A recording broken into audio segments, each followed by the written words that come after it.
31ஆம் திகதி மே மாதம் 2026ஆம் ஆண்டு எங்களுடைய ஞாயிறு ஓய்வு நாள் ஆராதனைக்கு வந்திருக்கிற உங்கள் ஒவ்வொருவரையும் உலக இரட்சகரும் கர்த்தருமாய் இருக்கிற ஆண்டவராகிய இயேசு கிறிஸ்துவின் நாமத்தினாலே நான் வாழ்த்தி வரவேற்கின்றேன். நீங்கள் எல்லாரும் மன்னாவை புரக்கிக் கொள்வதற்கு ஆயத்தமாக இருப்பீர்கள் என்று நான் கர்த்தருக்குள்ளாக விசுவாசிக்கிறேன். நான் ஏன் மன்னா என்று சொன்னேன் என்றால், பழைய ஏற்பாட்டிலே மன்னா என்கின்ற ஒரு உணவை இஸ்ரவேலர்கள் வனாந்தரத்திலே சாப்பிட்டார்கள். புதிய ஏற்பாட்டு காலத்திலே வாழ்கிற எங்களுக்கு எது மன்னா என்று சொன்னால், நம்முடைய கைகளிலே இருக்கிற கர்த்தருடைய வார்த்தை தான் மன்னா. அதுதான் பிசாசு இயேசுவை சோதிக்க வந்திருந்த பொழுது அவன் சொன்னான், முதலாவது சோதனை என்ன? முதலாவது சொன்னான், நீ தேவனுடைய குமாரனே ஆனால் இந்த கல்லுகளை அப்பமாக்கும்படி செய்யும் என்று பிசாசு யாரிடத்திலே சொன்னான்? இயேசுவின் இடத்திலே சொன்னான். இயேசுவால கல்ல அப்பமாக்க முடியுமா முடியாதா? முடியுமா முடியாதா? முடியும். எப்படி பாஸ்டர் சொல்றீங்கன்னு கேட்டா, அவர் இன்னொரு இடத்துல சொல்லுகிறார், ஆபிரகாமுக்கு பிள்ளைகளை உண்டாக்க, இந்த கல்லுகளினாலே பிள்ளைகளை உண்டாக்க தேவனாலே கூடும் என்று இயேசு சொன்னார். யாருக்கு? பரிசேயர்களுக்கு சொன்னார், வேதபாரகர்களை பார்த்து சொன்னார். அப்ப பிள்ளைகளே அவருக்கு கல்லால உண்டாக்கி ஆபிரகாமுக்கு கொடுக்க முடியுமானால் அப்பம் உண்டாக்குறது பெரிய வேலையா? முடியும். ஆனால் நீ சொல்லி நான் செய்ய வேண்டிய அவசியம் எனக்கு கிடையாது என்பதை பிசாசுக்கு அவர் சொல்லும்படிக்கு அவர் பாடல் பாடவில்லை. அவர் வேத புத்தகத்திலே இருக்கின்ற ஒரு வசனத்தை சொன்னார்.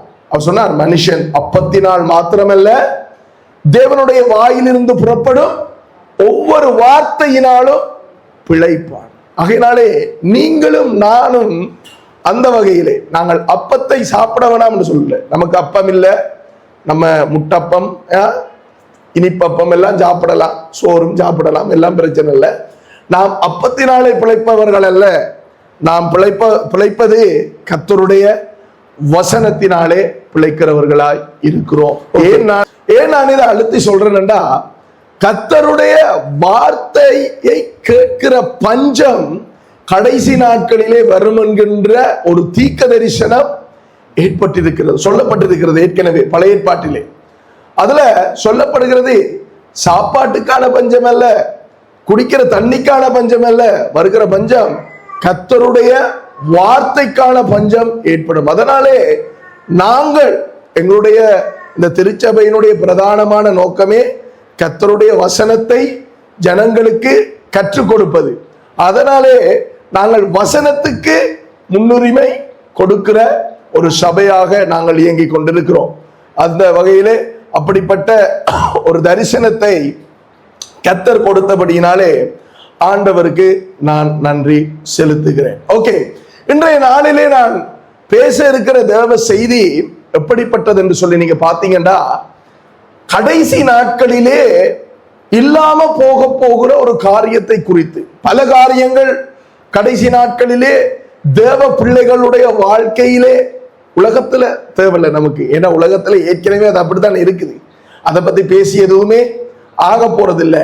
ரட்சிக்கப்பட்டு சபைக்கு போகிற கிறிஸ்தவ என்று சொல்லுகிற தேவ பிள்ளைகளுடைய வாழ்க்கையிலே காணாமல் போக இருக்கிற சில காரியங்கள் இருக்கிறது. ஒன்று விசுவாசம், ஒன்று அன்பு, இன்னொன்று என்னன்னு சொல்லி பாத்தீங்கன்னா நன்றி. என்னது? நன்றி. இயேசு சொன்னார், மனுஷகுமாரன் வரும் நாளிலே விசுவாசத்தை காண்பாரோ என்று சொல்லி கேட்டார். இன்னொரு இடத்துல சொன்னார், மனுஷகுமாரன் வரும் பொழுது அன்பு இருக்குமோ தெரியாது. அங்கே அந்த அன்பு என்ற இடத்துல நாங்க தமிழ்ல பார்க்கும் பொழுது அன்பு தானே.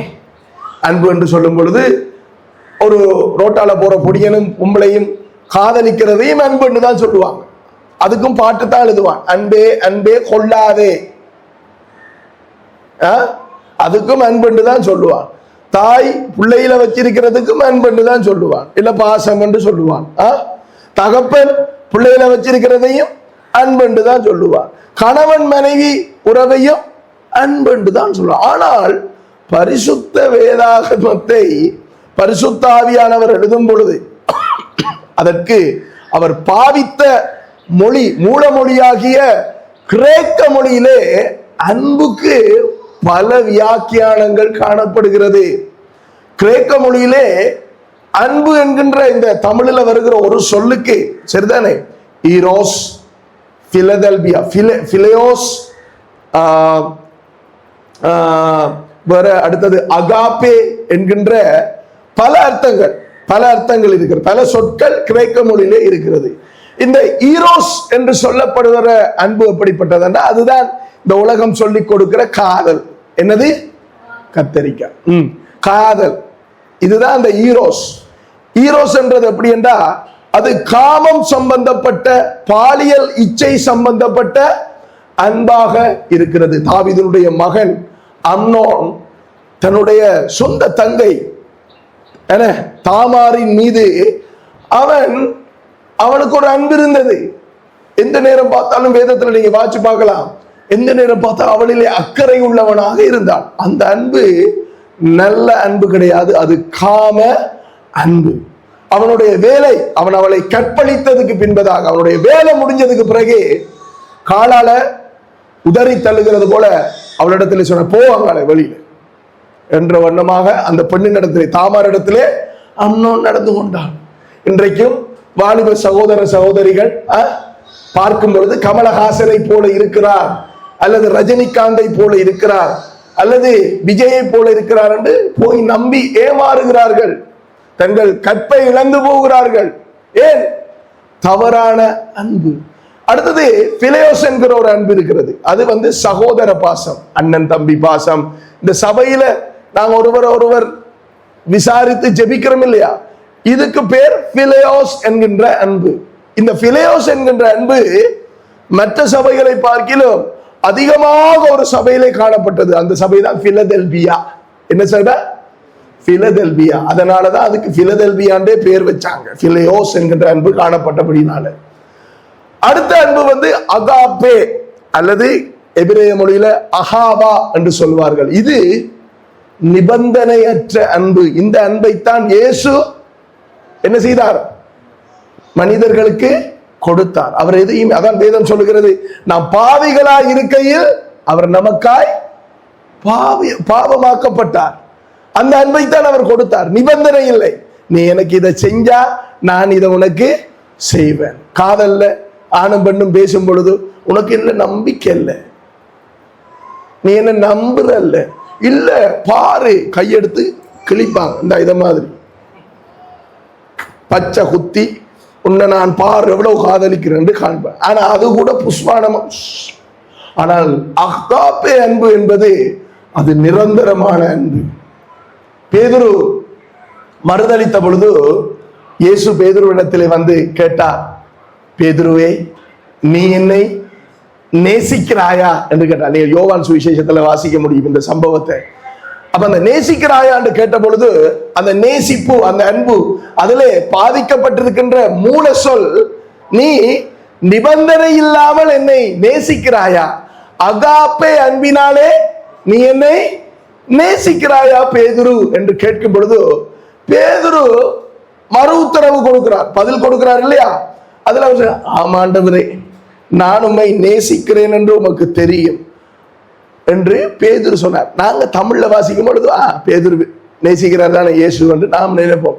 ஆனால் பேதுரு சொன்னது, நான் நிபந்தனை இல்லாமல் எல்லாம் நேசிக்கவில்லை நாதா, ஏனென்றால் ஏற்கனவே நான் என்ன பேதுரு சொன்னார், ஜீவனுள்ள வார்த்தைகள் உம்மிடத்தில் இருக்கும் பொழுது நாங்கள் யாரிடத்தில் போவோம் என்று சொன்னவர் தான் சொன்னார். இயேசுவா? அது என்ன ஸ்பீக்கரா, அல்லது இந்த அடிக்கிற தண்ணி போத்தலா, அல்லது கிளாஸா, எனக்கு தெரியாது இயேசு என்று சொன்னார்.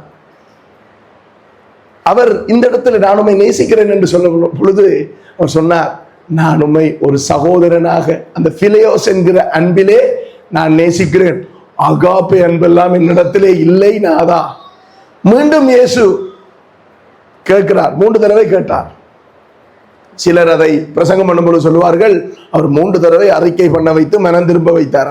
அப்படியெல்லாம் இல்லை, சரிதானே. 2ஆம் தடவை கேட்டார், நீ உண்மையாகவே நிபந்தனை இல்லாத அந்த அகாப்பே அன்பினாலே என்னை நேசிக்கிறாயா பேதுரு என்று கேட்கும் பொழுது பேதுரு மறுபடியும் சொன்னார், இல்லை நாதா, அகாப்பே அன்பினாலே உண்மை நேசிக்கும் அளவுக்கு நான் பாத்திரவானே அல்ல. நான் உண்மை நேசிக்கிறேன். என்னிடத்திலே இருக்கிற அந்த நேசம், அந்த அன்பு, உண்மை குறித்து உண்மையிலே இருக்கிற அந்த அன்பு அப்படி என்றால் பிலேயோஸ் அன்பு, சகோதர பாசம். சரி, உன்னிடத்துல அகாப்பே என்ப, நிபந்தனை இல்லாத அன்ப, தேவ அன்பு எதிர்பார்க்க முடியாது. 3ஆம் தடவை இயேசு கேட்டார், சரி பேதுரு, இந்த பிலேயோஸ் அன்புலையாவது ஒழுங்கா நேசிக்கிறியா? என்ன சகோதர அன்பு இருக்கு இல்லையா, அதுலயாவது நீ என்ன ஒழுங்காய் நேசிக்கிறாயா என்று சொல்லி கேட்டார். அதிலே பேதுரு சொன்னார், ஆமாண்டவரே, பிலேயோஸ் அன்புல நான் உண்மை, அதாவது சகோதர அன்பிலே நான் உண்மையாக நேசிக்கிறேன் என்று சொன்னார். அப்ப இந்த அன்பு என்கின்ற இந்த ஒரு சொல்லுக்கு பலவிதமான வியாக்கியானங்கள், பலவிதமான அர்த்தங்கள் காணப்படுகிறது. சரிதானே?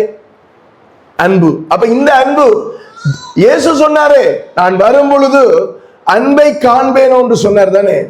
அந்த அன்பு எப்படிப்பட்ட அன்பு என்று சொன்னால் தேவ அன்பை காண்பேனோ. அவர் எங்களை பிலேயோஸ் அன்பிலே அவரை நேசிக்கும்படிக்கு அழைக்கவில்லை. நமக்கு பிலேயோஸ் அன்பு தேவை, சரிதானே? எனக்கும் உங்களுக்கும் இடையில சகோதர பாசம் தேவை, அல்லது சகோதரி பாசம் தேவை. ஆனால் தேவனை நாம் நேசிக்கும் பொழுது, தேவனிலே நாம் வைக்கிறது அது பிலேயோஸ் அன்பல்ல, அகாப்பே அன்பு, நிபந்தனையற்ற அன்பாக இருக்க வேண்டும். அதான் நான் அடிக்கடி சொல்லுகிறது வழக்கம். உங்களுடைய தேவையை தேவன் சந்திப்பதினாலே நீங்கள் அவரை பின்பற்றுகிறது அல்ல. என்னுடைய வாழ்க்கையிலே நான் ரட்சிக்கப்பட்டது, மறுபடியும் சொல்லுகிறேன், ஏற்கனவே நான் சொல்லியிருக்கேன், திருப்பியும் சொல்றேன், எனக்கு யாரும் அரிசி கொடுத்ததால நான் ரட்சிக்கப்படல, எனக்கு யாரும் பருப்பு கொடுத்ததால நான் இயேசு ஏற்றுக்கொள்ளல, எனக்கு யாரும் இலவச கல்வி கொடுத்ததால நான் இயேசு ஏற்றுக்கொள்ளல, எனக்கு யாரும் உடுப்பு வாங்கி கொடுத்ததால எனக்கு இயேசு ஏற்றுக்கொள்ளல, இன்றைக்கும் மாசம் மாசம் எனக்கு யாரும் காசு போடுறதால நான் இயேசுவுக்கு ஊழியம் செய்யல. நான் இயேசுவுக்கு ஊழியம் செய்வதற்கான காரணம் அவர் எனக்காய் செய்த காரியங்களை நினைத்து பார்த்தேன். அது என்னுடைய இருதயங்களிலே வெளிப்படுத்தலாய் வந்தபடினாலே. அதனால இயேசு வரும் பொழுது நிபந்தனை இல்லாத அன்பை காண்பாரோ, அகாப்பே அன்பை, தேவ அன்பு இருக்குமோ என்று சொல்லி கேட்டார். சரிதானே? அப்ப 3 விஷயங்களை அவர் காண்பேனோ என்று சொல்லி கேட்டார். நான் இன்றைக்கு அன்பை குறிச்சும் விசுவாசத்தை குறிச்சும் உங்களோட பேசல. நான் உங்களோட பேச இருக்கிற காரியம், நன்றி இருக்குமா, நன்றி உள்ளவர்களா இருப்போம். ஆனால் பரிசுத்த வேதாகமத்தை எடுங்க, அதுல 2 தீமோத்தேயு 3ஆவது அதிகாரம் உங்களுக்கு மிகவும் பரிச்சயமான வசனங்கள் தான். அந்த வசனத்திலே நீங்கள் பார்த்தீர்களானால் 2 தீமோத்தேயு 3ஆம் அதிகாரத்துல 1வது 2வது வசனத்தை நான் வாசிக்கிறேன். நீங்க உங்களுடைய வேதாகம புத்தகத்துல பாருங்க, புதிய ஏற்பாட்டு வேதாகமத்துல 293வது பக்கத்துல இருக்கிறது. அதுல பவுல் அப்போஸ்தலன் எழுதும் பொழுது தீமோத்தேயுக்கு அவர் சொல்லுகிறார், மேலும் கடைசி நாட்களில் கொடிய காலங்கள் வரும் என்று அறிவாயாக. ஹலோ, நல்ல நாட்கள் வரும் என்று இருக்கிறதா? நாளைக்கு நான் யாரையும் கிரிட்டிசைஸ் பண்ணல, ஆனா சொல்ல வேண்டியதை சொல்லத்தானே வேணும். நாளைக்கு கொஞ்சம் பேர் புறப்படுவாங்க, இந்த மாதம் உங்களுக்கு நல்ல மாதமா இருப்பதாக, டிங் டிங் டிங் டிங் குடுகுடுப்புக்கார மாதிரி கொஞ்சம் பேர் வலிக்கிடுவாங்க, வாக்கு தத்தம் கொடுப்பாங்க. நான் ஏற்கனவே உங்களுக்கு சொல்லி இருக்கிறேன், வாக்கு தத்தம் எதற்காக நமக்கு கொடுக்கப்பட்டது என்பதற்கு. நாங்க வாக்கு தத்தம் ஏன் கொடுக்கப்பட்டிருக்கு வேதம் சொல்லுதென்றால், வாக்கு தத்தம் நமக்கு கொடுத்தது நாங்க இயேசு கர்த்தருடைய சுபாவம், திவ்ய சுபாவத்தை அடைந்து நாங்கள் அவருடைய வழியிலே நடந்து அவருடைய பரலோக ராஜ்யத்துக்குள்ளே நாங்கள் பங்கடைவதற்கு தான் எங்களுக்கு வாக்கு தத்தம் கொடுக்கப்பட்டதை ஒழிய, இது இந்த குடுகுடுப்புக்காரன் சாத்திரக்காரன் சொல்ற மாதிரி புடிச்சு வச்சு ஒவ்வொரு தடவையும் ஜெபம் பண்ணிட்டு இருக்கிறதுக்கு அல்ல. நீங்க வாக்கு தத்தத்தை பிடிச்சி ஜெபம் பண்ணுங்க, ஆனா இன்னைக்கு வாக்கு தத்தத்தை கொடுக்கறது ஒரு வியாபாரமா மாறி இருக்கு. நாங்க எங்க சபையில 31ஆம் தேதி வாக்கு தத்தம், 1ஆம் தேதி வாக்கு தத்தம் எல்லாம் கொடுக்கறது இல்லை. முழு வாக்கு தத்தமும் இங்க இருக்கு, உங்களோட கையில இருக்கு, எடுத்து வச்சு வாசிச்சு ஜெபம் பண்ணி பெற்றுக்கொள்ளுங்க ஆண்டவரத்துல. எனக்கு நான் ஆராதிக்கிற எந்த தேவனை நான் ஆராதிக்கிறேனோ அதே தேவனை தான் நீங்களும் ஆராதிக்கிறீங்க. அவர் பட்சபாதம் உள்ளவரா? பாஸ்டருக்கு நிறைய கொடுப்பார், விசுவாசிக்க குறைய கொடுப்பார். அப்படி இருக்கா? இல்ல, அப்படி எந்த ஒரு விஷயமும் இல்ல. உங்களுக்கு சில நேரம் கூட கொடுப்பார், எனக்கு கூட கொடுக்க மாட்டார். ஆண்டவர் அப்படிப்பட்டவர். அவர் கொடுப்பார், எல்லாருக்கும் சமமாய் கொடுக்கிற தேவனா இருக்கிறார். சரிதானே? அப்ப மேலும் கடைசி நாட்களிலே அதை தோண்டிட்டு போனா வேற எங்கேயும் போயிடுவோம். கொடிய காலங்கள் வரும் என்று அறிவாயாக. இப்ப நாங்க கடைசி நாட்கள்லயா வாழ்றோம்? விசுவாசிக்கிறீங்களா கடைசி நாட்கள் இருக்கிறோம் என்று? கடைசி நாள் எப்ப ஆரம்பித்தது? அப்போஸ்தலர் 2ஆம் அதிகாரத்திலே ஆரம்பிக்கப்பட்டது. யோவேல் தீர்க்கதரிசியின் மூலமாக ஆண்டவர் பேசும்பொழுது சொன்னார், நான் கடைசி நாட்களிலே என்ன செய்வேன்? மாமிசமான யாவர் மேலும். அப்ப மாமிசமான யாவர் மேலும் ஆவி ஊற்றப்பட்டது எப்ப? பெந்தெகோஸ்தே நாள் அன்று, இல்லையா? அப்போஸ்தலர் 2ஆவது அதிகாரம். அப்ப அங்கதான் கடைசி நாட்கள் ஆரம்பிக்கப்பட்டது. அப்ப நாங்க இப்ப கடைசி நாட்கள் இல்ல, செகண்ட்லயும் இந்த மில்லி செகண்ட்ல இருக்கிறோம் நினைக்கிறேன். எப்ப நம்முடைய மணவாளனாகிய கிறிஸ்து வருவாரோ தெரியாது. மணவாட்டியை அழைத்து கொண்டு செல்வதற்கு நமக்கு தெரியாது. இப்படி பேசிக் கொண்டிருக்கக்குள்ளேயே எடுபடுதல் நடக்கலாம். ஆராதனை முடிந்து ரோட்டால போக்குள்ளேயே அது நடக்கலாம். ஆகையினால் அதான் இயேசு சொன்னார், ஆகையினால் எப்பொழுதும் ஆயத்தமாக இருங்கள், எப்பொழுதும் விழித்திருங்கள் என்று சொல்லி இயேசு சொன்னார். ஓகே, 2வது வசனத்தை பாருங்க. எப்படியெனில் மனுஷர்கள், இங்க மனுஷர்கள் என்று சொல்லப்பட்டிருப்பது நல்லா கவனிங்க. இது பவுல் தீமோத்தேயு என்று சொல்லப்படுகிற தன்னுடைய சீஷனுக்கு, ஒரு ஊழியக்காரனுக்கு எழுதுகிற கடிதம். இதுல மனுஷர்கள் என்று சொல்லப்படுவது உலகத்தில் இருக்கிற மனுஷர்கள் கிடையாது. ஏனென்றால் உலகத்திலே இருக்கிற மனுஷர்கள், இயேசுவை அறியாத மனிதர்கள் கீழே இருக்கிற லிஸ்டின் படி தான் இருக்கிறாங்க. அவங்கள போயிட்டு நீங்க எப்படி இருக்கிறீங்க அப்படி இருக்கிறீங்க இல்ல, அவங்களுக்கு முதல் ரட்சிப்பு வேணும், அவங்களுக்கு இயேசு வேணும். இது இந்த மனுஷர்கள் யாருன்னு சொன்னால், இயேசுவை அறிந்து இயேசுவை ஏற்றுக்கொண்ட அந்த மனிதர்களை குறித்து இங்கே பேசுகிறார். அவர்கள் எப்படி இருப்பாங்களாம்? தற்பிரியராயும் சுயநலம் உள்ளவர்கள். தற்பிரியர் என்றால் சுயநலம் உள்ளவர்கள். பணப்பிரியராயும், பண ஆசை, சரிதானே? பூம்புக்காரராயும், பூம்பு பண்றவங்களா இருப்பாங்க தேவ ஜனங்கள். அகந்தை உள்ளவர்களாயும், தூஷிக்கிறவர்களாயும், தாய் தகப்பன்மாருக்கு கீழ்ப்படியாதவர்களாயும். உலகத்தில் இருக்கிறவன் தாய் தகப்பன்மாருக்கு கீழ்ப்படியாம தானே இருக்கிறான். அப்ப இதை எழுத வேண்டிய அவசியம் பவுலப்போஸ்தலனுக்கு கிடையாது இல்லையா? அவர் இந்த இடத்துல தாய் தகப்பன்மாருக்கு கீழ்ப்படியாதவர் என்று பேசுறது தேவ பிள்ளைகளை குறித்து. அடுத்தது பாருங்க, நன்றி அறியாதவர்களாயும் இருப்பார்கள். அப்ப கடைசி நாட்கள்ல தேவனுடைய ஜனம் நன்றி இல்லாதவர்களாய் மாறுவார்கள். தேவனுடைய ஜனம் என்று சொல்லுவது விசுவாசிகள் மாத்திரமல்ல, தேவனுடைய ஊழியக்காரர்கள், தேவனுடைய விசுவாசிகள் அனைவரும் இதிலே அடங்கும். நன்றி இல்லாதவர்களாய் யாருக்கு அவர்கள் மாறுவார்கள் என்றால், முதலாவது கர்த்தருக்கு அவர்கள் நன்றி இல்லாதவர்களாய் மாறுவார்கள். அது எப்படி பாஸ்டர் கர்த்தருக்கு நன்றி இல்லாதவர்களாய் மாறுவார்கள்? அதான் நான் அடிக்கடி சொல்லுவது, இஸ்ரேல் ஜனங்கள் தான் உதாரணம். அவர்கள் எகிப்திலே அடிமைகளாய் இருந்தார்கள். ஆளோட்டிகள் அவர்களை போட்டு கொடுமைப்படுத்தினார்கள். 430 வருஷம் பல வேதனைகளுக்கூடாக அவர்கள் கடந்து போனார்கள். ஆனால் கர்த்தர் என்ன செய்தார்? அவர் இவர்களுடைய கூக்குரலை கேட்டு அந்த இடத்துல மோசே என்று சொல்லப்படுகிற ஒரு மனிதனை அவர் எழுப்பி இவர்களை விடுதலையாக்கி கொண்டு வந்து அவர் சொல்லுகிறார், உங்களை நான் பாலும் தேனும் ஓடுகிற ஒரு தேசத்துக்கு கொண்டு போவேன் என்று. ஆனால் இந்த ஜனங்கள் இவ்வளவு செய்தாரே ஆண்டவர், இவருக்கு நாங்கள் எவ்வளவு நன்றி உள்ளவர்களாய். முதலாவது அவங்க நன்றி உள்ளவர்களாய் இருக்கணும். என்னதுக்கு தெரியுமா? அங்கிருந்து வெளியில கொண்டு வந்ததுக்கு. இல்லண்டா இவங்க சிவந்த சமுத்திரத்துக்கு கிட்ட வந்து நிற்கும் பொழுதும் பார்வோன் விடல, படையோட பின்னால பாரான் திரத்தி என்னத்துக்கு? திருப்பி பிடிச்சு கொண்டு போய் அடிமையா வைக்கிறதுக்கு.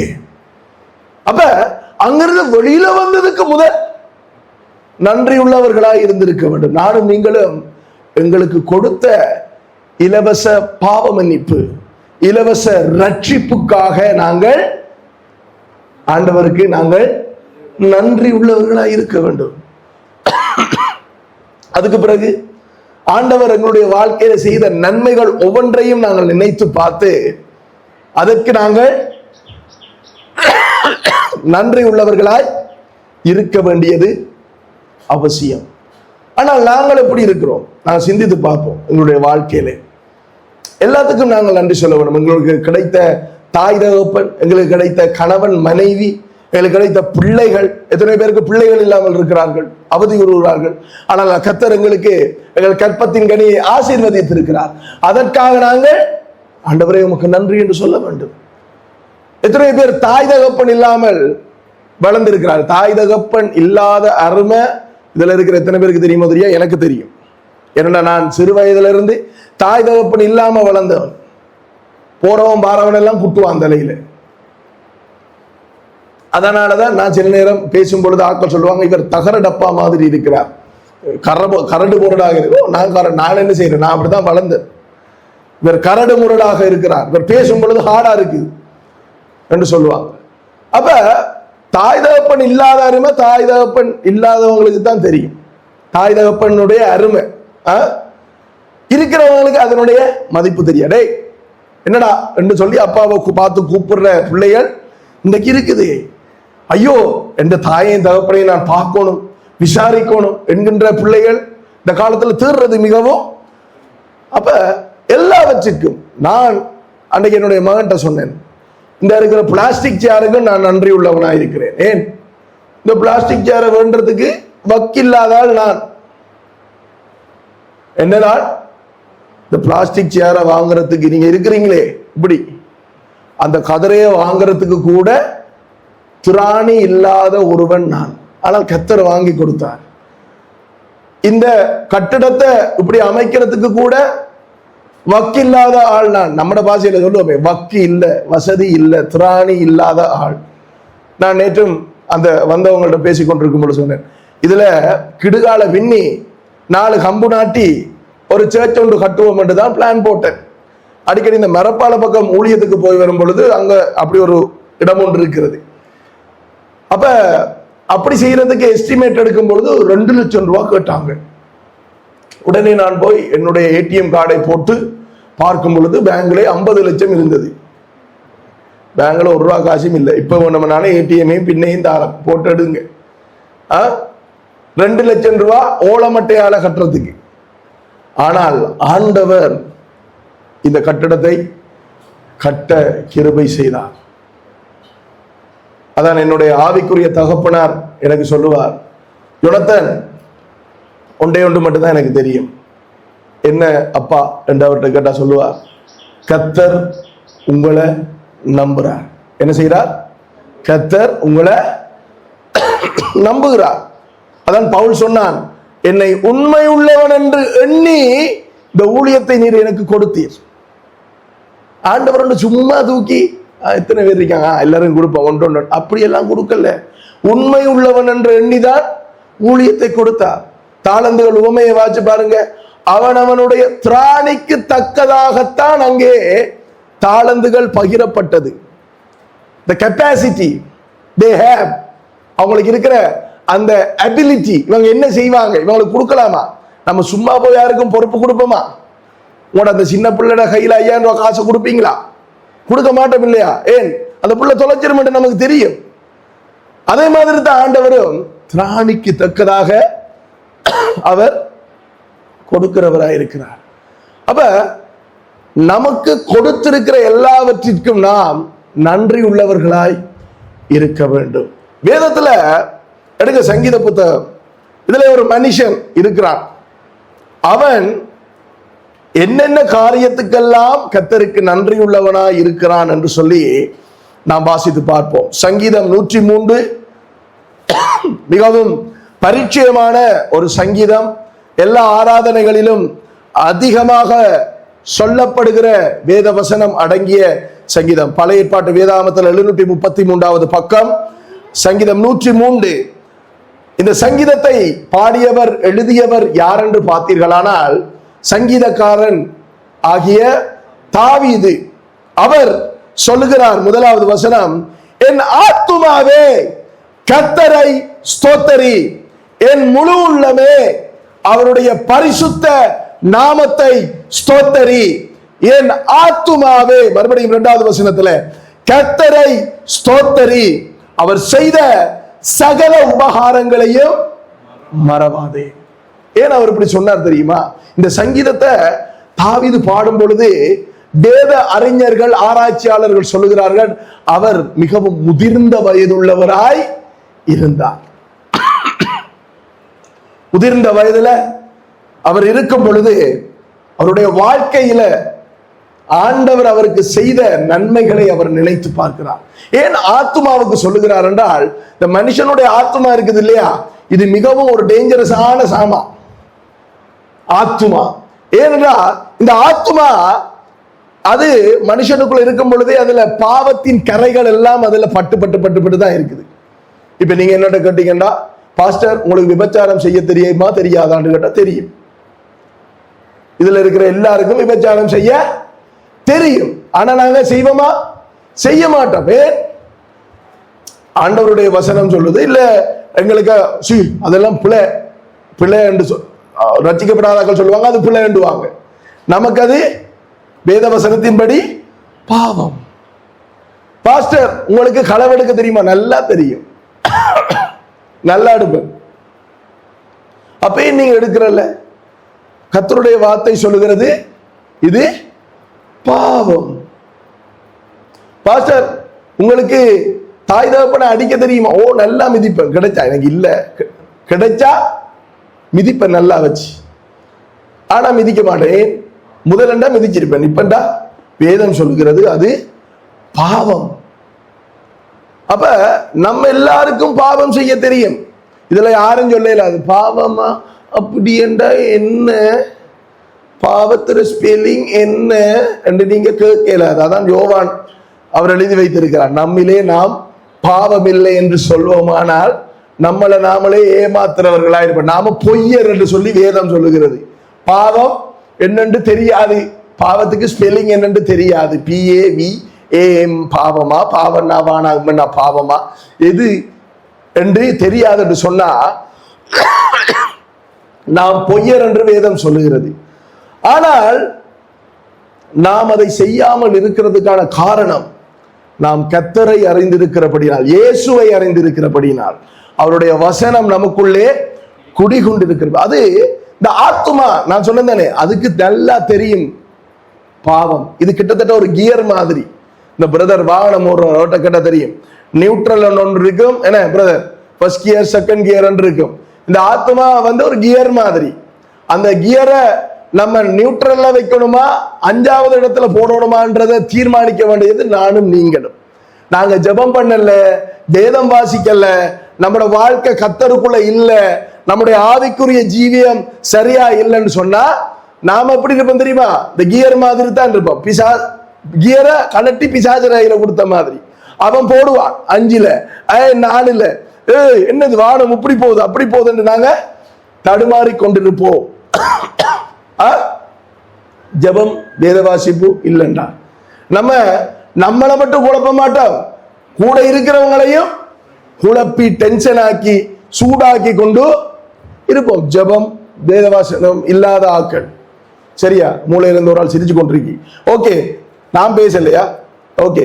அப்ப அதான் நீங்க ஆவியானவர் தாவீதின் மூலமாய் சொல்லுகிறார், என் ஆத்துமாவே, சரீரத்தை சொல்லல, ஆவியை சொல்லல. ஆவிக்கு தெரியும் என்ன செய்யணும் என்று. ஆத்துமாவே கர்த்தரை ஸ்தோத்தரி, என் முழு உள்ளமே அவருடைய பரிசுத்த நாமத்தை ஸ்தோத்தரி. வயசு போன தாவீது சொல்றார், என் ஆத்துமாவே கர்த்தருக்கு ஸ்தோத்தரி என்றால் நன்றி சொல். ஸ்தோத்தரி என்பது சமஸ்கிருத சொல், தமிழ் சொல் நன்றி சொல். சரியா? என்னத்துக்கெல்லாம் நன்றி சொல்லணும் என்று 3வது வசனத்தில் அவர் சொல்லுகிறார், அவர் உன் அக்கிரமங்களை எல்லாம் மன்னித்து. என்னத்துக்காக நன்றி சொல்லட்டா? முதலாவது அவர் சொல்லல என்ன ராஜா ஆக்கிறதுக்காய் ஸ்தோத்திரம். தாவீது சொல்லல, என்ன சவுலின் கைகளுக்கு தப்புவித்தபடியால் ஸ்தோத்திரம் சொன்னாரா? இங்க இல்ல. அவர் முதலாவது என்ன சொன்னார்? என் அக்கிரமங்களை எல்லாம் மன்னித்து. அக்கிரமங்கள் நான் செய்த ஐயோ அசிங்கமான, நான் சொல்றேனே, முன்னுக்கு இருக்கும் பொழுது பாஸ்டர், நீங்க எல்லாம் பார்க்கும்போது பாஸ்டரை பார்க்கும் பொழுது பக்தி உள்ளவனாய் தெரியும். அப்படித்தானே தெரியுது. நான் எவ்வளவு கேவலமானவர் என்று என்னுடைய மனைவிட்ட கேட்டு பாருங்க. அவைக்கு கொஞ்ச நாள் என்னோட பயணித்த, அதுக்காக நான் பாஸ்டராய் பாவம் செய்து ரியல அவைக்கு தெரியும் நான் எப்படிப்பட்ட ஒரு மோசமான. அவர் சொன்னாரு அந்த ஹோலுக்குள்ள வச்சு உங்கள்கிட்ட, அதுதான் உங்கள்ட்ட ஒரு ஆள் சொன்னார் தானே, அதுதான் அப்படியே வச்சு கொள்ளுங்க. அப்படிப்பட்ட மோசமான ஆள். இப்ப தாவீது எப்படிப்பட்டவர்? அவர் அப்படிப்பட்டவர் தான். தாவீது பத்சேபாள் என்ற ஒரு பெண்ணை ஒரு விபச்சாரம் செய்தார் இல்லையா? பாத்திருக்கீங்களா? செய்யலையா? செஞ்சவரா செய்யலையா? கைய காணலே. செய்யும் பொழுது தாவீதுக்கு எத்தனை வயசு தெரியுமா? 60 வயசு. அவர் பத்சேபாளை விபச்சாரம் செய்யும் பொழுது பத்சேபாளுக்கு எத்தனை வயசு தெரியுமா?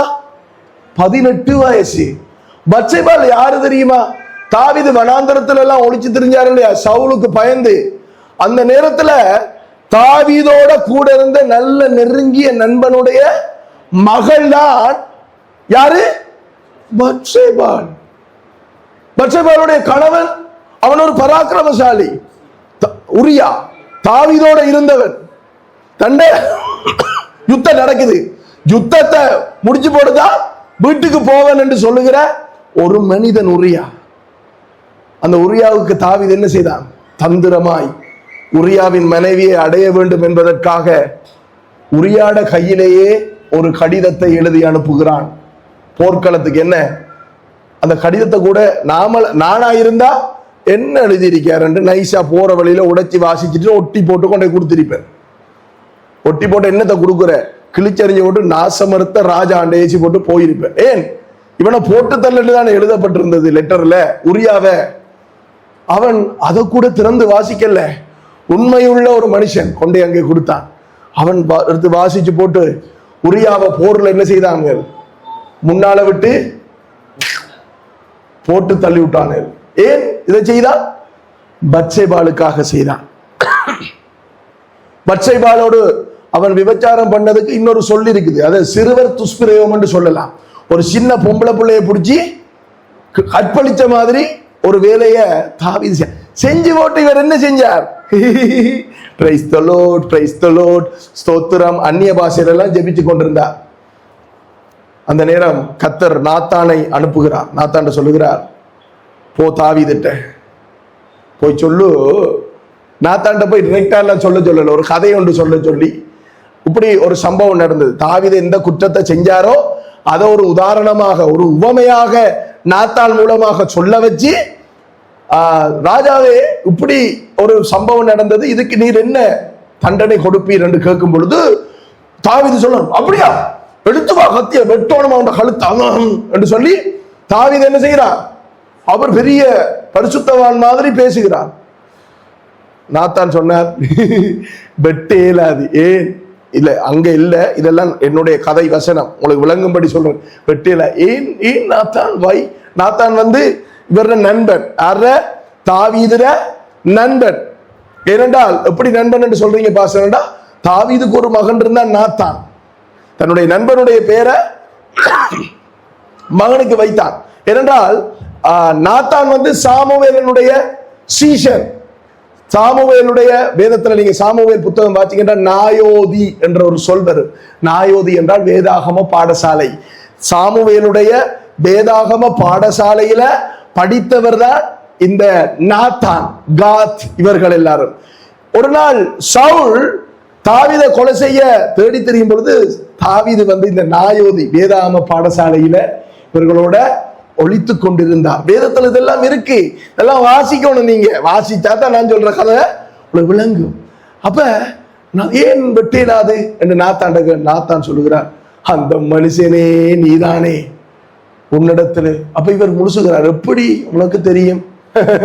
நீ செஞ்ச எல்லா தில்லாலங்களையும் கர்த்தர் பார்த்து கொண்டுதான் இருக்கிறார் ராசா என்று சொல்ல விழுந்தான் குப்பர. அந்த நேரம் அவன் பாடின சங்கீதம் தான் 51வது சங்கீதம். அதுல சொல்லுகிறான், ஐயோ என்ன மன்னியும் ஆண்டவரே என்று சொல்லி புலம்புகிறான், கதறுகிறான், கதறி அழுகிறான். ஆறு? தாவீது. அந்த தாவீது தான் இங்க சொல்லுகிறான், ஏன் நாங்க நன்றியா இருக்கணும் ஆண்டவருக்கு என்றால், முதலாவது அவர் உன் அக்கிரமங்களை மன்னித்தார். அந்த அக்கிரமத்தினாலே, அடுத்த பகுதியை பாருங்க, வந்த நோய்களை உனக்கு குணமாக்கினார். நாங்க நினைக்கிறோம் ரட்சிக்கப்பட்டவங்களுக்கு இல்லை, நான் சொல்றேன், ரட்சிக்கப்படுவதற்கு முன்பதாக, இயேசுவை ஏற்றுக்கொள்வதற்கு முன்பதாக நம்ம எல்லாம் கொஞ்சம் சிந்திச்சு பார்ப்போமே, பின்னால போய் பிளாஷ்பேக்ல யோசிச்சு பார்த்தா தெரியும் நமக்கு இருந்த நோய்கள், குணமாக்க முடியாத நோய்கள். வேதம் அவைகளை எல்லாம் சாபம் என்று சுட்டி காட்டுகிறதோ அப்படிப்பட்ட நோய்கள் எங்களுக்கு இருந்தது ரட்சிக்கப்படுவதற்கு முன்பதாக. நாங்க இனி பிழைக்கவே மாட்டோம் என்கின்ற சூழ்நிலை வரைக்கும் நாங்கள் போயிருக்கிறோம். அதுல இருந்து பாஸ்டர் உங்களை தூக்கல, கர்த்தர் உங்களை குணமாக்கி வெளியில் எடுத்தார். அப்ப 2 காரியத்துக்கு முதலாவது அவர் ஸ்தோத்திரம் சொல்கிறார். ஒன்று, அக்கிரமங்களை மன்னித்தார். என்னுடைய உங்களுடைய அக்கிரமங்கள், அதான் நான் தாவீதுர கதையை உதாரணமா சொன்னேன். அப்படிப்பட்ட அசிங்கமான காரியத்தை தாவீதுக்கு மன்னித்தபடியினால தாவீது எழுதுகிறார், அவர் என் அக்கிரமங்களை எல்லாம் மன்னித்தார். நீங்க முதலாவது நன்றியா இருக்கணும், அவர் உங்களுடைய பாவங்களை மன்னித்தார். பாவங்களை அவர் சாதாரணமா மன்னிக்கல. சிலுவையிலே தொங்கும் பொழுது, என் தேவனே, என் தேவனே, ஏன் என்னை கைவிட்டீர் என்று சொல்லி கத்தினார். பிதாவே அவர் கத்தினார்.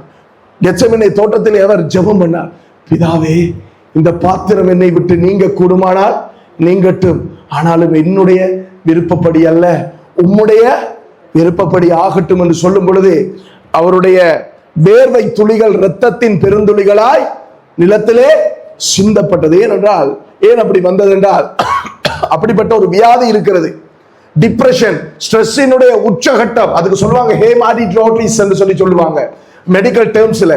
அந்த மூலமொழியில அந்த இடத்துல அந்த சொல் தான் பாவிக்கப்பட்டிருக்கு, ஹேமாடிட்ரோட்டிஸ் என்கின்ற சொல். அது டிப்ரெஷன், பிரஷரினுடைய உச்சகட்டம். அவருக்கு மேல முழு மனுக்குலத்தினுடைய பாவமும் வரப்போகிறது. அந்த பிரஷர்ல அவர் ஜெபிக்கிறார். அவருடைய அந்த பிரஷர்ல அந்த வேர்வை துளிகள், இந்த அப்படிப்பட்ட நோய் இருக்கிறவங்களுக்கு இந்த இருக்கிற வேர்வை கண்கள் இருக்குதானே, கண் தானே வேர்வை, ரோம கண்களுக்கு ஊடாக ரத்தம் வந்து கொண்டே இருக்கும். அவருக்கு அப்படித்தான் அந்த ரத்த துளிகள் வெளியிலே வந்தது. அவர் சும்மா பாவம் செஞ்சீங்களா, மன்னிச்சுட்டேனா பாயா, இப்படி போகல. நாங்க செய்த அவ்வளவு பாவத்தையும் அவருக்கு மேல அவர் ஏற்றுக்கொண்டார். அவர்கள் காரி என்று துப்பினார்கள் அவர் முகத்துல. ராஜாதி ராஜன் வரப்போகிறார், கத்தாதி கத்தன் தேவன் வரப்போகிறார். பூமியை படுத்தி இப்பயும் அது சுத்தி கொண்டிருக்கு. அவரோட முகத்துல அவன் துப்புறான். அவர் அமைதியா இருந்தார். ஏன்? என்னையும் உங்களையும் மீட்டுக் கொள்வதற்காக. தலையில முள்முடிய வச்சு தடிகளால அடித்தார்கள், இப்படி இப்படி அடித்தார்கள். அவர் அதையும் என்ன செய்தார்? சகித்துக் கொண்டிருந்தார். அக்கிரமங்களை சும்மா மன்னிக்கல சிஸ்டர், இசானி சிஸ்டர், சும்மா மன்னிக்கிட்டேன். ஆனா நமக்கு அந்த ஆண்டவருக்கு, மனுஷனுக்கு இல்ல, அந்த ஆண்டவருக்கு நாங்க உண்மையா இருக்கிறதுக்கு முடியாது. அதான் தாவீது சொல்லுகிறான், என் அக்கிரமங்களை எல்லாம் மன்னித்து என் நோய்களை எல்லாம் குணமாக்கி. நாலாவது சொல்லுகிறான், என் பிராணனை அழிவுக்கு விலக்கி மீட்டு.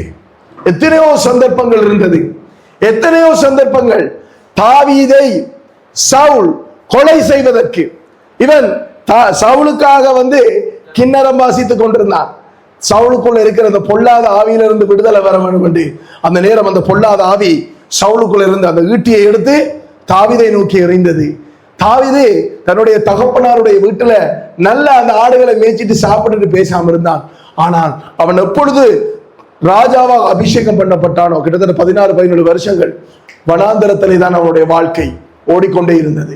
உபத்திரவம், நெருக்கம், பல மனிதர்களினாலே ஏற்படுகின்ற பிரச்சனைகளுக்கூடாக அவன் ஓடிக்கொண்டே இருந்தான். அந்த இடத்துல அவனுக்கு தெரியும் எந்தெந்த இடத்துல, உங்கள் எல்லாருக்கும் தெரியும் எந்தெந்த இடத்துல நீங்க செத்திருக்கணும். தெரியுமா தெரியாதா உங்களுக்கு? எனக்கு தெரியும் நான் எந்தெந்த இடத்துல எல்லாம் செத்திருக்கணும். ஆனால் எனக்கு தெரியும் நான் சாக வேண்டிய அந்த இடத்துல என்னை காப்பாற்றியது யார் என்று எனக்கு தெரியும். அதான் பவுல் சொல்லுகிறவன், நான் விசுவாசித்திருக்கிறவர் இன்னார் என்று அறிவேன்.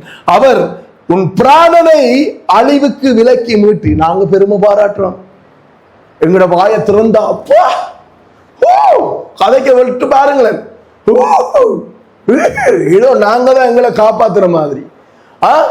அவர் எங்கள் பிராணனை அழிவுக்கு விலக்கி மீட்டார்.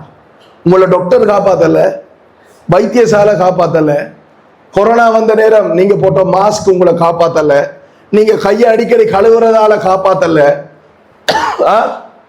உங்களுக்கு தெரியுமா கிருமி எங்க இருக்கு? கிருமி எங்க இருக்கு? கிருமிகள் எங்க இருக்கு வாழுது? இந்த இடத்துல கிருமி இருக்கா? செத்து போய்தா? இருக்கு கிருமி. கிருமி எல்லாம் இந்த காத்துல நமக்கு கண்காணாத வண்ணமாகத்தான் வாழுது. நாங்க நினைக்கிறோம் நாங்க போடுற சோப், நாங்க போடுறதெல்லாம் எங்களை காப்பாற்ற மாட்டேன். எங்களை அதெல்லாம் காப்பாத்துறதில்ல, எங்களை காப்பாத்துறது கர்த்தர். தெரியுமா? ஆண்டவர் எங்களை காப்பாற்றுகிறார். சரிதானே? அதான் நீங்க சொல்லப்படுகிறது, உன் பிராணனை அழிவுக்கு விலக்கி மீட்டு உன்னை கிருபையினாலும் இரக்கங்களினாலும் முடிசூட்டி. இன்றைக்கு நீங்க நல்லா இருக்கிறீங்களா? நிம்மதியா இருக்கிறீங்களா? சந்தோஷமா இருக்கிறீங்களா? அதுக்கு காரணம் ஆண்டவர். அவர் உங்களை கிருபையினாலும் இரக்கங்களினாலும் முடிசூட்டி நன்மையினால் உன் வாயை திருப்தியாக்குகிறார். கழுகுக்கு சமானமாய் உங்களுடைய வயது திரும்ப வாழ வயது போலே ஆகிறது என்று வேதம் சொல்லுகிறது. இன்னொரு மனுஷன், அவனையும் பார்த்துருவோம். யோபு புத்தகம் எடுங்க. யோபு புத்தகம். யோபுவை பத்தி உங்களுக்கு தெரியும் இல்லையா? யோபுவை சோதிக்கும்படிக்கு பிசாசு ஆண்டவரிடத்திலே அனுமதி பெற்றான். ஏன் யோபுவை சரி நீ சோதிச்சு பாரு என்று சொல்லி ஆண்டவர் அனுமதியை கொடுத்தார் என்றால், யோபுவை குறித்து ஆண்டவருக்கு தெரியும். யோபுவை குறித்து ஆண்டவருக்கு தெரியுமா? தெரியும். வேதம் சொல்லுகிறது, திராணிக்கு மேலாக சோதிக்கப்பட அவர் ஒரு நாளும் நம்மை விடுகிறதில்லை. யோபுவுக்கு இருந்த திராணி, அவருடைய கெப்பாசிட்டி, அவருடைய அபிலிட்டி என்ன என்றது தேவனுக்கு தெரியும். அதனாலதான் பிசாசு பெர்மிஷன் கேட்கும் பொழுது, நீர் அவனை ஆசீர்வதித்து வைத்திருக்கிறீர், அதனாலதான் அவன் உண்மை தூசிக்காம இருக்கிறான். அப்படியா? சரி, நீ அவன் ஆசீர்வாதம் எல்லாத்தையும் தொட்டுப்பார் என்று சொல்லும் பொழுது, அவன் பிள்ளைகள், அவனுடைய சொத்துக்கள், அவனுடைய தொழில், சகல காரியத்தையும் பிசாசு என்ன செய்தான்? அழித்து போட்டான். பிறகு திருப்பி வந்து நின்றான். என்ன திருப்பி வந்திருக்கிறாய் என்று ஆண்டவர் கேட்டார் யோபுட்ட. யோபு சொன்னான், யோபு இல்ல, பிசாசிட்ட கேட்டான். பிசாசு சொன்னான், இல்ல அவனுடைய சரீரம் எல்லாம் நல்லா இருக்குது, அவனுக்கு ஒரு நோயும் இல்லை, அதனாலதான் அவன் தூசிக்கல. சரி, சரீரத்தையும் நீ தொடலாம் என்று சொல்லும் பொழுது யோபுவுக்கு என்ன வந்தது? ஒரு நோய் வந்தது. அப்ப நோய் வந்து அவன் இப்படி நெருக்கத்திலே இருக்கும் பொழுது, 1வது அதிகாரம் 22வது வசனத்திலே அவன் ஒரு காரியத்தை சொல்கிறான். பாருங்கள், நிர்வாணியாய் என் தாயின் கற்பத்தில் இருந்து வந்தேன், நிர்வாணியாய் அவ்விடத்துக்கு திரும்புவேன்.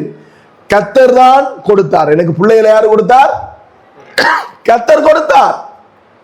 சங்கீத புத்தகம் சொல்கிறது, கற்பத்தின் கனி கர்த்தரால் வரும் சுதந்திரம், கர்த்தரால் வரும் ஆசீர்வாதம். அதை கொடுத்தது யார்? கர்த்தர். அதான் அவன் சொல்லுகிறான், எனக்கு இருந்த ஆசீர்வாதங்கள், தொழில்கள், என்னுடைய எல்லாமே எனக்கு கொடுத்தது கர்த்தர்.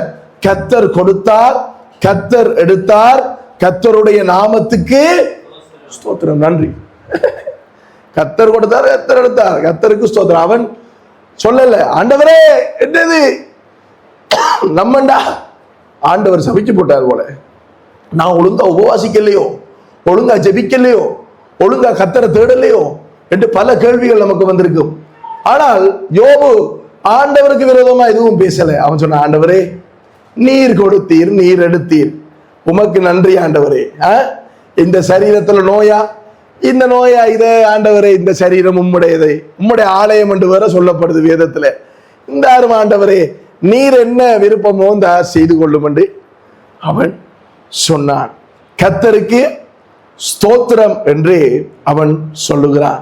ஓகே, புதிய ஏற்பாட்டிலே 1 தெசலோனிக்கேயருடைய புத்தகத்திலே, புதிய ஏற்பாட்டில் அப்போஸ்தலனாகிய பவுல் அவர் என்னென்ன காரியத்தை சொல்லுகிறார் என்று சொல்லி நாங்கள் பார்ப்போம். 1 தெசலோனிக்கேயருடைய புத்தகம் 5வது அதிகாரம் 18வது வசனத்துல பவுல் சொல்லுகிறார். புதிய ஏற்பாடு 282வது பக்கத்துல அவர் சொல்லுகிறார் 18வது வசனத்துல, எல்லாவற்றிலேயும் ஸ்தோத்திரம் செய்யுங்கள். நீங்க சொல்லுவீங்களா? சோறு இல்ல வீட்டை, அரிசி இல்லாத நேரம் ஸ்தோத்திரம் ஆண்டவரே சிரிச்சு கொண்டு சொல்லுவீங்களா? பாக்கெட்ல காசு இல்லாத நேரம் ஸ்தோத்திரம் சொல்லுவீங்களா? என்ன தரித்திரியம் பிடிச்சல வாழ்க்கை அது என்று சொல்லுவீங்களா? என்ன சொல்லுவீங்க? பாக்கெட்ல காசு இல்ல, என்ன தரித்திரியம் பிடிச்ச வாழ்க்கைன்னு சொல்லுவீங்களா? இல்ல ஸ்தோத்திரம் ஆண்டவரே ஸ்தோத்திரம் என்று சொல்லுவீங்களா? நன்றி என்று சொல்லுவீங்களா? எனக்கு சிபிஎம் சர்ச்சில் ஒன்றே ஒன்று பிடிக்கும். அவங்க கூட எல்லாம் ஜெபிக்க மாட்டாங்க. இந்த அவங்கள்ட்ட கேட்டா சொல்லுவாங்க. நானும் சின்ன வயசுல போயிருக்கிறேன். அவங்கள்ட்ட பிடிச்ச விஷயம் என்னண்டா, உங்களுக்கு தெரியுமா, சிபிஎம் சர்ச் உலகத்துல இல்லாத நாடுகளே கிடையாது. அவ்வளவு இடத்துல இருக்குது. அவங்க வெள்ளதான் உடுத்துவாங்க. அவங்க ஜெபிக்கும் பொழுது ஸ்தோத்திரம் ஸ்தோத்திரம் ஸ்தோத்திரம் ஸ்தோத்திரம் ஸ்தோத்திரம் ஸ்தோத்திரம் தான் சொல்லுவாங்க. சிலாக்கள் சொல்லுவாங்க, இது பகுதியால இது சீரியஸான கதை சொல்லுவாங்க, அவனு ஸ்தோத்திரம் சொல்லியே எல்லாத்தையும் வாங்கிட்டானு. வாழைச்சென்னையில் இருக்கிற மாதிரி வளவு உங்கள்ட்ட இருக்கா? நம்மகிட்ட இருக்கா? இங்க பாருங்களேன், நாங்க உழவு தான் வச்சிருக்கோம். வாழைச்சென்னையில போய் பாருங்க, பெரிய கன்வென்ஷன் நடத்துறதுக்கு. அதை விட கொழும்புல போய் பாருங்க, கொழும்புல ஹாஸ்பிட்டலே இருக்குது அவங்களுக்கு, இல்லையாமா? கொழும்புல சிபிஎம் ஆகளுக்கு ஹாஸ்பிட்டல் இருக்குது. ஹாஸ்பிட்டல் என்று சொன்னா அவங்க மருந்து எடுக்கிறது இல்லை, அவங்கள பராமரிக்கிறதுக்கு ஒரு இடம் இருக்குது, வியாதி வந்தவர்களை வச்சு பராமரிக்கிறதுக்கு. எப்படி அந்நிய பாஷையில ஜெபிப்பாங்க, ஸ்தோத்திரம் சொல்லுவாங்க, ஸ்தோத்திரம் ஸ்தோத்திரம் ஸ்தோத்திரம். அதான் நீங்க பவுல் சொல்லுகிறார், எல்லாவற்றிலேயும் ஸ்தோத்திரம் செய்யுங்கள். உங்களோட வாழ்க்கையில எதிர்மறையான சூழ்நிலை, ஸ்தோத்திரமே சொல்ல இயலாத சூழ்நிலை வந்தாலும் ஸ்தோத்திரம். உங்களோட வாழ்க்கையில மாறாத ஒரு நோய் வந்தாலும் ஸ்தோத்திரம். உங்களோட வாழ்க்கையில விட முடியாத என்ன காரியம் வந்தாலும் ஸ்தோத்திரம் சொல்லுவீங்களா? நீங்க சொல்லுகிறார் நீங்க பவுல் பாருங்க, எல்லாவற்றிலேயும் ஸ்தோத்திரம் செய்யுங்கள். அப்படி செய்வதே என்னவா? எல்லாவற்றிலேயும், எந்த சூழ்நிலையிலும், எப்படிப்பட்ட நிலையிலும் ஸ்தோத்திரம் செய்யுங்கள். அப்படி செய்வதே கிறிஸ்து இயேசுவுக்குள் உங்களை குறித்து தேவனுடைய சித்தமா இருக்கிறது. உங்களுக்கு தெரியுமா, எகிப்திலே இருந்து புறப்பட்ட ஜனங்களிலே வனாந்தரத்திலே முறுமுறுத்தவர்களை வனாந்தரத்திலேயே அழித்தார். ஏன் அழித்தார் தெரியுமா? அவங்களுக்கு அவ்வளவு செய்திருந்தும் அவங்க நன்றி உள்ளவர்களாய் இருக்கவில்லை. அவ்வளவு செய்திருந்தும் அவர்கள் ஸ்தோத்திரம் சொல்ல அவர்கள் முறுமுறுத்தார்கள். மன்னாவை கொடுக்க, மன்னா பசிக்குதுன்னாங்க, மன்னாவை கொடுத்தார். மன்னாவை கொடுக்க சொன்னாங்க, என்ன இந்த நாள் மன்னா நான் சாப்பிடுறேன். நம்மட மகன் சொல்லுவார், என்ன இது கடலையா, அவருக்கு சிக்கன் வேணும், பேஸ்ட்ரி வேணும், கடலை தந்தாலும் சாப்பிடணும், பயறு தந்தாலும் சாப்பிடணும், கேட்கறதெல்லாம் கிடையாது. எல்லாவற்றிலையும் ஸ்தோத்திரம் செய்ய வேண்டும், எல்லாவற்றிலையும் ஸ்தோத்திரம் செய்யணும். அப்ப அவர்கள் என்ன செய்ய, இந்த நாளும் மன்னாவா, இறைச்சி கேட்டார்கள், காடையே கொடுத்தார். கொடுத்தாரா? கொடுத்தார். அப்ப கொஞ்ச நாள் போக சொன்னார்கள், என்ன ஒவ்வொரு நாளும் காடை தானா, பண்டி இல்லையா, மாடு இல்லையா? பண்டி இல்லையான்னு கேட்கல, நான் சொல்றேன் உங்களுக்கு விளங்கும்படி. மாடு இல்லையா, கோழி இல்லையா, ஒட்டகம் இல்லையா? முறுமுறுத்தாரு, கம்ப்ளைண்ட் பண்ணினார்கள். இன்னைக்கு கிறிஸ்தவர்களுக்குள்ளேயும் அப்படிப்பட்ட ஒரு ஆவி இருக்கிறது, கம்ப்ளைண்ட், திருப்தி அடைகிறது இல்லை. இந்த திருப்தி அடையாத ஆட்களை நீங்க பார்க்கலாம். எப்படி தெரியுமா? அவங்க ஒரு இடத்துல இருக்க மாட்டாங்க, எப்ப பார்த்தாலும் அவங்க எங்கேயாவது ஓடிக்கொண்டே இருப்பாங்க. அவங்க நிதானமா இருந்து, வேதம் சொல்லுகிறது, ஆண்டவர் சொல்லுகிறார், அமர்ந்திருந்து நானே கர்த்தர் என்று அறிந்து கொள். என்ன சொல்லுகிறார்? அமர்ந்திருக்கா. உங்களுக்கு அமர்ந்திருக்க இயலாம நீங்க இப்படியே திரிறீங்கன்னு சொன்னா உங்களுக்கு ஏதோ பிரச்சனை. அப்ப பவுல் சொல்லுகிறார், எல்லாவற்றிலையும் ஸ்தோத்திரம் செய்யுங்கள், அப்படி செய்வதே கிறிஸ்து இயேசுவுக்குள் என்னவா உங்களை குறித்து, உங்கள் எல்லாரையும் குறித்து, என்னை குறித்து தேவனுடைய சித்தமாய் இருக்கிறது என்றார். அப்ப உங்களுக்கு இதுக்கு முதல் நீங்க இப்படிப்பட்ட செய்தியை ஒருவேளை கேட்காமல் இருக்கலாம், கேட்டு சில நேரம் மறந்து இருக்கலாம். ஆண்டவர் உங்களுக்கு அதை ஞாபகப்படுத்த விரும்புகிறார் இந்த நாளிலே. லூக்கா 17வது அதிகாரம் 11-10 நீங்க வாசிச்சு பாருங்க வீட்டை போய். அது உங்களுக்கு தெரிந்த ஒரு கதை தான். 10 குஷ்டரோகிகள் ஆண்டவராய் இயேசு கிறிஸ்துவினிடத்தில் வருகிறார்கள். 10 பேரையும் குணமாக்கினாரா? ஒரு ஆளை மட்டும் குணமாக்கினாரா? 10 பேரையும் ஆண்டவர் குணமாக்கினார். ஆனால் திரும்பி வந்து ஆண்டவருக்கு முழங்கால இருந்து நன்றி சொன்னவன் ஒரே ஒருத்தன் தான். இயேசு கேட்டார் அவனிடத்துல, உன்னோட வந்தவங்க 10 பேர் இல்லையா, மிச்சம் 9 பேர் எங்க என்று சொல்லி கேட்டார். 5000 புருஷர்கள், இன்னொரு இடத்துல 4000 புருஷர்கள் வந்து 5 மீனையும் 2 அப்பத்தையும் 5 அப்பவும் 2 மீனும், மாறி சொல்லிட்டேன், 5 அப்பவும் 2 மீனையும் சாப்பிட்டார்கள். 5000 புருஷர் 5000 புருஷருக்கும் எத்தனை பொஞ்சாதி இருந்திருக்கும்? ஒரு பொஞ்சாதி 5000 பொஞ்சாதி, 5000 10,000, ஒரு புள்ளண்டு பார்த்தா 5000, கிட்டத்தட்ட 15,000 பேர் சாப்பிட்டாங்க. ஆனால் அதே இயேசு சிலுவையை தூக்கி கொண்டு கசையடிகளை வாங்கி கொண்டு அவர் எருசலேமின் வீதிகளில் போகும் பொழுது அவர் யாராவது வந்து அவர்கிட்ட பேசினாங்களா? அந்த அப்பம் சாப்பிட்டவங்க, மீன் சாப்பிட்டவங்க பேசல சிஸ்டர். அதனால அப்பம் சாப்பிட்டவன் எல்லாம், மீன் சாப்பிட்டவன் எல்லாம் வந்து, பாஸ்டர் நீங்க எவ்வளவு செஞ்சிருக்கீங்க, தேங்க்யூ சொல்ல மாட்டாங்க. இயேசுக்கே செய்யல. அதான் இயேசு சொன்னார், பச்சை மரத்துக்கே எவ்வளவு வேண்டாம், பட்டை மரத்துக்கு எவ்வளவு செய்வானுகள், நீ வாங்கத்தான் வேணும். அப்ப ஆண்டவர் இந்த 10 குஷ்டரோகிகள் வந்து சுகமானாங்க. அதுல 9 பேர் காணாமல் போனார்கள். இன்றைக்கும் அப்படித்தான் நிறைய பேர். நேற்று இரவு ஒரு கோல் வந்தது. மட்டிக்களி என்றது இந்த புன்னச்சோலை பக்கம் இருக்கிற ஒரு இடம். அங்க ஒரு குடும்பம் பிசாசினால அலைக்கழிச்சு பட்டு கொண்டிருக்கிறதாம். அப்ப பாஸ்டர் நீங்க வருவீங்களா? நம்ம ஒருக்கா போய் அவங்களுக்காக ஜெபம் பண்ணும்.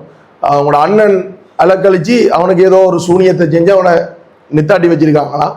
இன்னொரு தங்கச்சி இருக்குதான், அது இன்னும் அலக்கழிச்சு கொண்டு மாறாட்டமா தான் இருக்குது, வாரீங்களா ஜெபம் பண்ண. நான் சொன்னேன், நான் இன்றைக்கு ஆராதனை முடிய கண்டிக்கு போறேன், கண்டிக்கு போய் புதன்கிழமை தான் வருவேன், வந்தது நான் கோல் அடிக்கிறேன், நம்ம போய் சந்திப்போம் என்று சொல்லி சொன்னேன். அப்ப அவர் சொன்னார், உங்களுக்கு தெரியும் தானே பாஸ்டர், மட்டிக்களி புன்னச்சோலை பொல்லாத ஏரியா, பில்லி சூனியமா. நான் சொன்னேன், எனக்கு என்னல நம்பிக்கை இல்லை, நான் நம்பி இருக்கிறது விசுவாசித்து கத்தர் தான் அந்த கட்டுகளை அறுக்கணும், என்னால முடியாது, என்னால ஜெபிக்க மட்டும்தான் முடியும், ஆகினால நாம போவோம் என்று. அப்படி நிறைய பேர் ஆண்டவர் அறிஞ்சு கொள்றாங்க, ஏற்றுக்கொள்றாங்க, சுகத்தை பெற்றுக்கொள்றாங்க, ஆசீர்வாதத்தை பெற்றுக்கொள்ள. எத்தனை பேர் இயேசுவுக்காக இன்றைக்கு ஊழியம் செய்கிறாங்க, உண்மையா அர்ப்பணிச்சு ஊழியம்ண்டா பெரிய மலையை வெட்டி பிளக்கெல்லாம் சொல்லல. ஒரு துண்டு பிரதியை கொண்டு போய் ஒரு ரட்சிக்கப்படாத சகோதரனுக்கு கொடுத்து அவனுக்கு இயேசுவை பற்றி சொல்லி அவனை ஆண்டவருக்குள்ள கொண்டு வர ஊழியம் எத்தனை பேர் செய்யறாங்க. அப்படி செய்கிறது உங்களுடைய நன்றி உணர்வை அது கர்த்தருக்கு காண்பிக்கிறதா இருக்கிறது. ஓகே, ரோமர் புத்தகத்துல 1வது அதிகாரத்துல 21வது வசனம் சொல்லுகிறது, நன்றி இல்லாமல் நடக்கிறவர்கள் எப்படிப்பட்டவர்கள் என்று. அவர்கள் யாராலே நடத்தப்படுகிறார்கள்? திருமதியாலே நடத்தப்படுகிறார்கள் என்பதை குறித்து அங்கே பேசப்படுகிறது. 208வது பக்கம் ரோமர் 1வது அதிகாரம் 21வது வசனம் சொல்லுகிறது, வாசிக்கிறேன் பாருங்க. அவர்கள் தேவனை அறிந்தும் அவரை தேவன் என்று மகிமைப்படுத்தாமலும் ஸ்தோத்தரியாமலும் இருந்து. சிலருக்கு இயேசுதான் தேவன் என்று தெரியும். அப்ப சிலருக்கு இயேசுதான் தேவன் என்று தெரியும், ஆனா அவரை தேவன் என்று மகிமைப்படுத்துவது கிடையாது. அவருக்கு நன்றி சொல்லுவது கிடையாது. அவர்கள் ஸ்தோத்தரியாமலும் இருந்து தங்கள் சிந்தனைகளினாலே உருப்படாமல் போனார்கள், வீணரானார்கள் என்று வேதம் சொல்லுகிறது. அவர் உணர்வில்லாத அவர்களுடைய இருதயம் எப்படி இருந்தா? இருளடைந்தது. இருள் என்று சொல்லுவது அது ஒரு பிசாசினுடைய அசுத்தாவிகளினுடைய காரியத்துக்கு அடையாளமாக காணப்படும். அவர் நன்றி இல்லாத சுபாவம் உள்ளவர்களை கண்டால் தயவு செய்து அவங்களுக்கு ஏசாதீங்க. ஏனென்றால் நீங்க நல்லா விளங்கி கொள்ளுங்க, அவங்கள ஏதோ ஒரு அசுத்தாவி, ஏதோ ஒரு பிசாசினுடைய ஆவி அவர்களை பிடித்திருக்கிறது. நன்றி இல்லாத, ஸ்தோத்திரம் சொல்லாத அவர்களுடைய இருதயம் என்ன நடந்ததா? இருளடைந்தது. தேவனிடத்துல சிறிதளவேனும் இருள் இல்லை, அவர் ஒளியாயிருக்கிறார்.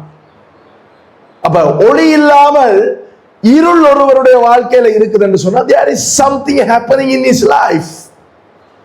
அவருடைய வாழ்க்கையில ஏதோ ஒன்று இருக்கிறது. நான் அடிக்கடி சொல்லுவது வழக்கம், ஒரு குடும்பம் இயேசு அறிஞ்சிருக்குது, சர்ச்சுக்கு போகுது, அந்த குடும்பத்தினுடைய குடும்ப வாழ்க்கையில அல்லது அந்த நபருடைய வாழ்க்கையில ஏதாவது ஒரு மொலாஸ்டட், அதாவது ஏதாவது ஒரு அலக்களிப்பு, பிசாசினுடைய அலக்களிப்பு இருக்கிறது என்று சொன்னால் அதனுடைய காரணம் அந்த குறிப்பிட்ட நபர் அல்லது அந்த குறிப்பிட்ட குடும்பம் ஏதோ ஒரு மெதுவான பொந்து அல்லது ஒரு ஓட்டையை பாம்பு உள்ளே வருவதற்கு அனுமதித்திருக்கிறது. உங்களோட வீடுகள்ல இந்த டிரைனேஜ் சிஸ்டத்தை நீங்க அடைக்காம வச்சிருந்தா அதுக்கால தவளை, வேற என்ன, மட்டத்தேள், இந்த பூரான், அது இது நிறைய சாமா வரும், பாம்பும் வரும். அப்ப வராம இருக்கிறதுக்கு என்ன செய்யணும்? நாங்க அதை அடைச்சி பாதுகாப்பாக வைக்க வேண்டும். ஆதாமிடத்திலே ஆண்டவர் சொன்னார், ஏதேன் தோட்டத்தில் கொண்டு வந்து என்ன சொன்னார்? அதை பண்படுத்தவும் அதை காக்கவும் வைத்தார். ரெண்டு ரெஸ்பான்சிபிலிட்டிஸ், ரெண்டு டியூட்டிஸ் ஆதாமுக்கு கொடுக்கப்பட்டது. அது ஒரு தோட்டமா இருந்தபடியினால் அதை பண்படுத்த வேண்டும் ஆதாம். அதே போல என்ன செய்யணும்? அதை காக்கவும் வேணும்.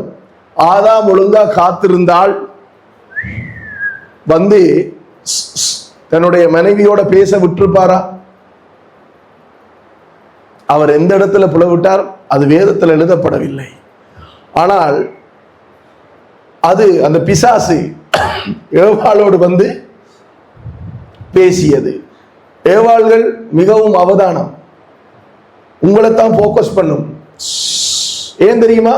கடந்த ஞாயிற்றுக்கிழமை ஒரு செய்தி கேட்டுக் கொண்டிருந்தேன். என்னுடைய தகப்பனார் அவர் சொல்லுகிறார், வேதம் நீதிமொழிகள் 14 நீங்க வாசிங்கன்னா சொல்லுது, புத்தியுள்ள ஸ்திரியோ தன் வீட்டை கட்டுகிறாள், புத்தி இல்லாதவள் என்ன செய்யறாளா? உடைக்கிறாள். அப்ப வீட்டை கட்டுறது யாரு? புத்தியுள்ள ஸ்திரீ. நான் சொல்லல, வேதம் சொல்லுதா. வேதம் கர்த்தருடைய வார்த்தை என்று விசுவாசிச்சா இதை நீங்க ஏற்றுக்கணும். அப்ப என்ன நீங்க கட்ட மாட்டீங்களோ எங்கள்கிட்ட கேட்காதீங்க, வேதத்திட்ட கேளுங்க. வந்து வார்த்தையானவர் இயேசுட்ட போய் கேளுங்க, அவரோட வார்த்தை தானே இது. அப்ப ஒரு வீட்டை இடிக்கணும்டா யாரை பிடிக்கணும் என்று பிசாசுக்கு தெரியுமா? அப்ப யாரோட வந்து அவன் பேசினான்? ஏதேன் தோட்டத்தில் யாரோட பேசினான்? ஆதாமோட பேசிருக்கலாம் தானே. என்ன ஆதாம் வா, அவன் அடிச்சு பார்ப்போம், ரெண்டு பேரும் வா என்று சொல்லி கூப்பிட்டுக்கலாம் தானே. ஏன் கூப்பிடல? அவன் என்ன செய்தான்? தேவன் ஏதாவது சொன்னதுண்டோ? சொன்னார். இவையும் பதில் கொடுக்குறான். அப்படித்தான் வந்து பேசுவான், மண்டையில போடுவான் சந்தேகத்தை. ஏன் இவர் தனியே இருக்கக்குள்ள அந்த பொண்ணோட பேசுகிறார்? கள்ள தொடர்பு இருக்கு, இல்லைன்னு சொல்லல. கள்ள தொடர்பு உலகத்துல இருக்கு, இல்லைன்னு சொல்லல. அதுக்காக ஆண்கள் பேசுகிற பெண்கள் எல்லாரோடையும் கள்ள தொடர்பு தான் நீங்க நினைக்க கூடாது. சரிதானே? அப்படி நீங்க உங்களோட மூளையில போடுவான். ஏன் பேசுகிறார், எதை பேசுகிறார்? அப்படி பேசணும் என்று சொன்னா லொக்க போட்டு வச்சு பேசலாம், பல சிஸ்டம் இருக்குது. அப்படி பேசுகிறனால் தான் நீங்கள் சந்தேகப்படணும். சம்திங் ராங் இல்லையா? பேசுவான், மூளையில போடுவான் விதைகளை, விதைவான். அதான் இயேசு சொன்னார், இவர் தூங்கும் பொழுது சத்துருவானவன் வந்து களைகளை விதைத்து போவானா. கவனமாக நாம் இருக்க வேண்டும். பெண்கள், விசேஷமாக பெண்கள், நீங்க ஏனென்றா நீங்க தான் குடும்பத்தை கட்டுறார். உங்களோட கையில தான் துறப்பிரிக்கி. நீங்க கட்ட போறீங்களா இடிக்க போறீங்களா அது நீங்க தான் தீர்மானித்துக் கொள்ள வேண்டியதாய். ஆகையினால இன்றைய நாள் செய்தியினுடைய தலையங்கம் நன்றி உள்ளவர்களாய் இருங்கள். உங்களுடைய வாழ்க்கையில முதலாவது நீங்க கர்த்தருக்கு நன்றி உள்ளவர்களாய் இருங்கள். இயேசு சொன்னார், ராயனுடையதை ராயனுக்கும் தேவனுடையதை தேவனுக்கும் கொடுங்கள் என்று சொன்னார். அப்ப மனுஷன் யாருக்காவது நீங்க நன்றி உள்ளவர்களா இருக்கணுமா? ஒருவேளை அவங்க நன்றி கெட்டதனமா நடந்திருக்கலாம் நமக்கு, ஆனால் அவர்கள் செய்த நன்மைகளை மறந்து நாங்க நன்றி கெட்டதனமா நடக்க கூடாது. அவர்களுக்கு நாம் நன்றி உள்ளவர்களாய் இருப்போம். அதே போல தேவனுக்கு, கர்த்தருக்கு நாங்கள் நன்றி உள்ளவர்களாய் இருக்க வேண்டியது அவசியம். எழுந்திருக்க, நாங்க ஜெபம் பண்ண போறோம். எழுந்திருக்க எல்லாரும் கர்த்தருடைய சமூகத்துல. கடந்த நாட்கள்ல நீங்க நன்றி இல்லாத வண்ணமாய் உங்களோட வாழ்க்கையில நீங்க நடந்திருந்தால் இந்த வேளையில நீங்கள் ஜெபிக்க வேண்டியது. கண்களை மூடி சிந்தித்து பாருங்க. உங்களுடைய வாழ்க்கையில நீங்க ஆண்டவருக்கு நன்றி இல்லாத விதமாய் நடந்த சந்தர்ப்பங்கள் இருந்தால், நன்றி கெட்ட விதமாக நீங்கள் நடந்திருந்தால், ஆண்டவர் உங்களுக்கு செய்த அந்த ஹீலிங்ஸ், அந்த சுகமாக்குதல், ஆண்டவர் உங்களுக்கு கொடுத்த அந்த ஆரோக்கியம், ஆண்டவர் உங்களுக்கு கொடுத்த ரட்சிப்பு, ஆண்டவர் உங்களுக்கு கொடுத்த இலவச பாவ மன்னிப்பு, இவைகளை மறந்தவர்களாய் நீங்கள் நடந்தவர்களாய் இருந்தால் இந்த வேளையிலே ஒரு அருமையான சந்தர்ப்பத்தை ஆண்டவர் நமக்கு ஏற்படுத்தி கொடுத்திருக்கிறார். நாம் இந்த வேளையிலே மனம் திரும்பி ஆண்டவருக்கு நாங்கள் நன்றி சொல்ல போகிறோம். ஆண்டவரிடத்தில் சொல்லுங்க, ஆண்டவரே, நான் என்னுடைய ஆத்மாவிலே நான் பிடிபட்டு நான் இப்படியான காரியங்களை நான் செய்து விட்டேன். ஆண்டவரே, உமக்கு நன்றி கெட்டவனாய் நடந்து விட்டேன். உம்மோடு நான் பேசுவதை மறந்து விட்டேன், ஜெபிப்பதை மறந்து விட்டேன், வேதத்தை வாசிப்பதை மறந்து விட்டேன். ஆண்டவரே, எனக்கு உதவி செய்யும். என்னுடைய பலவீனங்களில் எனக்கு உதவி செய்யும். நான் திருந்த எனக்கு விருப்பமாய் இருக்கிறது. ஆண்டவரே, நான் மனுஷனுக்காய் திருந்த அல்ல, உமக்காய், உம்மோடு இருக்கிற உறவிலே நான் திரும்ப. ஜெபம் பண்ணுங்க, இயேசுவே எனக்கு உதவி செய்யும் என்று சொல்லுங்க. சத்தமா ஜெபம் பண்ணுங்க, உங்களோட சத்தங்கள் உயரட்டும். ஹல்லேலூயா. நன்றி இயேசுவே. ரகதரப ஷிகலபரியாந்தரலமா ரெபெலெபெரி கலபரியாந்தோரோலோபோ செகெலெபெரியா. Thank you, Lord. Thank you, Jesus.